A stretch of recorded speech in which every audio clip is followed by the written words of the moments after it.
வணக்கம் அன்பு Jesus talks TV நேயர்களே, நாம் இந்த வீடியோவில் பார்க்க இருப்பது கன்னியாகுமரி மாவட்டத்தின் பேரழகு ஆலயங்களின் வரிசையில் கடியப்பட்டினம் புனித அந்தோணியார் ஆலயத்தை நாம் இந்த வீடியோவில் பார்க்க இருக்கிறோம். அழகான அற்புதமான ஆலயங்களில் ஒன்று பாருங்கள். நாம் ஏற்கனவே பல கன்னியாகுமரி மாவட்ட பேரழகு ஆலயங்களை நமது கூடல் டிவியிலும் ஜீசஸ் டாக்ஸ் டிவி சேனலிலும் ஒளிபரப்பியிருந்தோம். பார்க்காதவர்கள் 2 சேனல்களிலும் சென்று பழைய ஆலயங்களை பாருங்கள். கடியப்பட்டணத்தில் புனித பேதுரு பவுல் ஆலயத்தை நாம் ஏற்கனவே பார்த்துவிட்டோம். அதனைத் தொடர்ந்து நாம் முட்டம் செல்லும் பாதையில் வந்தால் இருப்பதுதான் இப்போது நீங்கள் பார்த்து கொண்டிருக்கின்ற புனித அந்தோணியார் பேரழகு ஆலயம். இந்த கட்டிட கலைக்கே ஒரு சிறந்த எடுத்துக்காட்டாக விளங்கும் ஒரு ஆலயமாக இந்த கன்னியாகுமரி மாவட்டத்தில் இருக்கின்றது. கடலை ஒட்டி புனித அந்தோணியார் திருவுருவ சிலை பிரம்மாண்டமாக இருக்கின்றது. அது நமக்கு ஆசீர்வாதம் வழங்கும் தோற்றத்தில் இருப்பது இந்த ஆலயத்தின் கூடுதல் சிறப்பாகும்.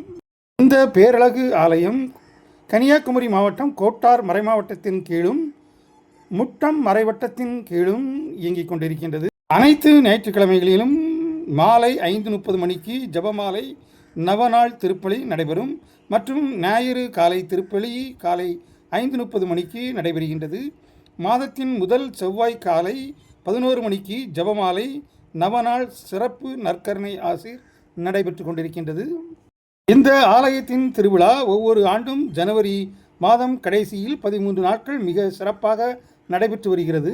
இந்த ஆலயத்திற்கு நேரடியாக வரும் பேருந்துகள் வடசேரி பேருந்து நிலையத்திலிருந்து 14V, நாகர்கோவில் குளத்து bus ஸ்டாண்டிலிருந்து 14, 14A, 14B, 14C, 14F மற்றும் மார்த்தாண்டத்திலிருந்து 46C, தக்கலையிலிருந்து 47A, 47C, குளச்சலிலிருந்து 5C மற்றும் 302 என்ற பேருந்துகள் இயங்கி வருகின்றன. இந்த ஆலயத்தின் வரலாற்று சிறப்புமிக்க கடியப்பட்டினம் புனித பேதுரு பவுல் ஆலயத்தின் புனித அந்தோணியார் தெருவில் புனித அந்தோணியார் குருசடி கட்டப்பட்டு மக்கள் ஜபித்து வந்தனர். சில ஆண்டுகளுக்கு பிறகு இந்த குருசடி பழுதுபட்டதால் புதிய குருசடி கட்டுவதற்கு ஆயரிடம் அனுமதி கோரிய போது மேதகு ஆயர் அவர்கள் குருசடியை ஆலயமாக கட்ட தீர்மானித்து அவர் யோசனையை வெளியிட்டார். இந்த யோசனை கடியப்பட்டன மக்களுக்கு வெகுவாக பிடித்திருந்தது. ஆகவே அவர்களின் ஒத்துழைப்புடன் ஒரு மிகப்பெரிய ஆலயத்திற்கு அருட்தந்தை உபால்டு அவர்களின் பணிக்காலத்தில் 26/1/2011 அன்று மண்ணின் மைந்தர் அருட்பணி டைனீசியஸ் அவர்கள் அடிக்கல் அர்ச்சிக்க திரு நாசரேத் சார்லஸ் மண்ணின் மைந்தர் அவர்களால் புதிய ஆலயத்திற்கு அடிக்கல் நாட்டப்பட்டது. புனித அந்தோணியார் தெரு மக்களின் அயராத முயற்சியினால் அழகான இவ்வாலயம் கட்டப்பட்டு இத்துடன் புதிய கொடிமரமும் வைக்கப்பட்டு 30/12/2014 அன்று மேதகு ஆயர் பீட்டர் ரெமிஜியூஸ் அவர்களால் அர்ச்சிக்கப்பட்டது. நீங்கள் ஆலயத்தின் வெளிப்புறம் பார்த்த அந்தோணியார் சுரூபமானது 23/1/2019 அன்று அருட்பணி பபியான்ஸ் பணிக்காலத்தில் இது அர்ச்சிக்கப்பட்டது. இந்த புனித அந்தோணியார் சுரூபத்தின் உயரம் 20 அடி என்பது குறிப்பிடத்தக்கது. நீங்கள் ஏற்கனவே பார்த்த இந்த ஆலயத்தின் நுழைவு வாயில் 18/1/2022 அன்று திறந்து வைக்கப்பட்டது. இப்போது நாம் ஆலய பீடத்தை பார்த்து கொண்டிருக்கின்றோம். மிக அருமையான ஒரு ஆலயம், அழகான ஆலயம், அற்புதமான ஆலயம். இந்த ஆலயத்தில் தனித்து வந்து ஜபித்து சென்றால் கிடைக்கும் அற்புதங்கள் பல என்று பலர் சொல்லி நானும் கேள்விப்பட்டிருக்கின்றேன். புனித அந்தோணியாரை எங்களுக்காக வேண்டிக் கொள்ளும் என்ற எழுத்தோடு மிக அருமையான காணிக்கை பெட்டியானது வைக்கப்பட்டிருக்கின்றது.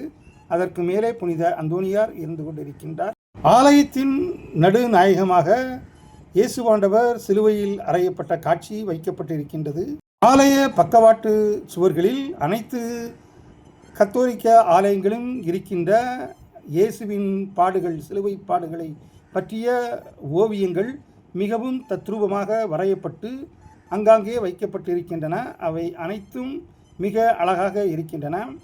மேலே உச்சியில் மிக அழகான ஒரு அற்புதமான மிகப்பெரிய ஃபேன் ஒன்று மாட்டப்பட்டுள்ளது. ஆலயம் 2 அடுக்குகளை கொண்டது. கிரவுண்ட் ஃப்ளோர் மற்றும் ஃபர்ஸ்ட் ஃப்ளோர் ஆக பிரிக்கப்பட்டு எத்தனை பேர் ஆலயத்திற்குள் வந்தாலும் ஆலய ஆராதனை எந்தவிதமான தங்கு தடையின்றி சிறப்பாக நடைபெற முயற்சி எடுத்து ஆலயத்தை அழகாக வடிவமைத்திருக்கின்றார்கள். அரபிக்கடலின் அருகே மேற்கு கடற்கரை சாலையின் ஓரத்தில் அமைந்துள்ள இந்த வண்ணமிகு பேராலயம் இருக்கும் ஊரான கடியப்பட்டினத்திற்கு இன்னொரு வரலாற்று பெருமையும் உண்டு. இயேசுவின் சீடரான புனித தோமையார் கேரளாவுக்கு வந்து இறங்கி அப்புறம் கடல் மார்க்கமாக சுவிசேஷத்தை பரப்ப சென்ற ஊர்களில் இந்த கடியப்பட்டணமும் ஒன்று. இந்த கடியப்பட்டணத்தின் மிக அருகேதான், அதாவது சுமார் 1 கிலோமீட்டர் தூரத்தில் தான் முட்டம் கடற்கரையும் முட்டம் சகல புனிதர்கள் ஆலயம் உள்ளது. இந்த ஆலயத்தை நாம் கடந்த வீடியோவாக நமது ஜீசஸ் டாக்ஸ் டிவி சேனலில் பார்த்தோம். பார்க்காதவர்கள் பாருங்கள்.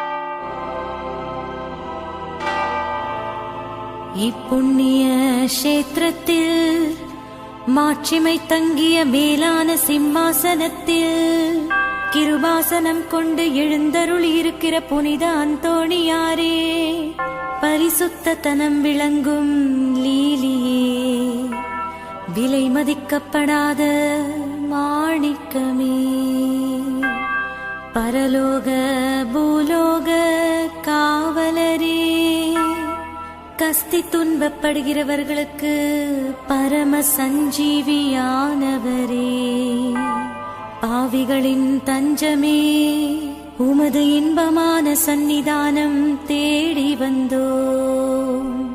உமது திருமுக மண்டலத்தை அன்னார்ந்து பார்த்து உம்மை கெஞ்சி மன்றாடுகிறோ. மகா சிரவணம் பொருந்திய புனித அந்தோணியாரே, சூரத்தனம் உள்ள மெய்ப்பரே, பசாசுகளை மிரட்டி ஓட்டுபவரே, திருச்சபையின் கருணையின் கண்ணாடியானவரே, இவ்வுலகில் எங்கள் ஆதரவும் நீரல்லவோ, எங்கள் தஞ்சமும் நீரல்லவோ, எங்கள் சந்தோஷமும் நம்பிக்கையும் பாக்கியமும் நீரல்லவோ. நீர் எங்கள் ஞானத்தந்தை என்பதை எங்களுக்கு காண்பியும். பிள்ளைகள் செய்த குற்றங்களை தாய் தந்தையர்கள் பாராட்டுவார்களோ? உம்மை தேடி வந்த நிர்பாக்கியர் பேரில் தயவாயிரும். அழுகிறவர்களை அரவணையும். அல்லல் படுகிறவர்களுக்கு ஆறுதலாக வாரும். நீர் இறங்காவிட்டால் எங்களுக்கு வேறு யார் இறங்குவார்? இந்த ஆலயம் கட்டப்பட்ட வரலாற்றின் சில புதுமைகள். 1974ஆம் ஆண்டில் தண்ணீர் தேவைக்காக இவ்வாலயத்தில் ஒரு சிறு கிணறு தோண்டப்பட்டது. நாள்தோறும் சிறிதளவு தண்ணீர் மட்டுமே கிடைத்து வந்தது. ஆனால் 2011ஆம் ஆண்டில் புதிய ஆலயம் கட்ட துவங்கிய அன்றிலிருந்து தண்ணீர் மட்டம் வெகுவாக அதிகரித்து இந்த மிகப்பெரிய ஆலய கட்டுமான பணிக்கான தண்ணீர் முழுவதும் இந்த கிணற்றிலிருந்து பெறப்பட்டது. புனிதர் அந்தோணியார் நடத்திய முதல் அற்புதம். இந்த கிணற்று தண்ணீரை நோய் நீக்கும் அருமருந்து எனலாம். புற்றுநோயினால் பாதிக்கப்பட்டு திருவனந்தபுரம் தனியார் மருத்துவமனையில் இருந்து திரும்ப அனுப்பப்பட்டவர் இந்த புனித நீரை அருந்தி நோய் நீங்கி பூரண நலம் பெற்றார். மேலும் புற்றுநோயினால் அவதிப்பட்ட பலரும் இங்கு வந்து ஜபித்து நலம் பெற்று வருகின்றனர். 28 ஆண்டுகளாக பேய் பிடித்து துன்புற்றவர் இங்கு வந்து ஜபித்து நலம் பெற்று சென்றார். நெஞ்சுவலி, இதய அடைப்பு நீங்க பெற்றோர் பலர் சாட்சியம் பகிர்ந்துள்ளனர். குழந்தை வரம் வேண்டி பல தம்பதியினர் இங்கு வந்து ஜபித்து குழந்தை வரம் கிடைத்ததை சாட்சியமாக பகிர்ந்துள்ளார்கள். கடியப்பட்டினத்தில் உள்ள இந்த அழகிய இறைவனின் இல்லத்தில் எண்ணற்ற புதுமைகள் நடந்து வருவதாலும் இவ்வாலயத்தின் அழகினை காணவும் உலகின் பல்வேறு பகுதிகளில் இருந்தும் நாள்தோறும் மக்கள் வருகை தந்து ஜபித்து இறைவனின் அருள் வரங்களை பெற்று செல்கின்றனர். வீசி அடிக்கும் அலைகளின் அழகில் கடியப்பட்டணம் கடற்கரையில் அமைந்து அளவில்லாத புதுமைகளை வழங்கிக் கொண்டிருக்கும் கோடி அற்புதர் புனித அந்தோணியார் ஆலயத்திற்கு வாருங்கள். நீங்களும் புதுமைகளை பற்றி செல்லுங்கள். ஆலயத்தின் உட்புறம் முழுவதுமாக நாம் சுற்றி பார்த்து விட்டோம்.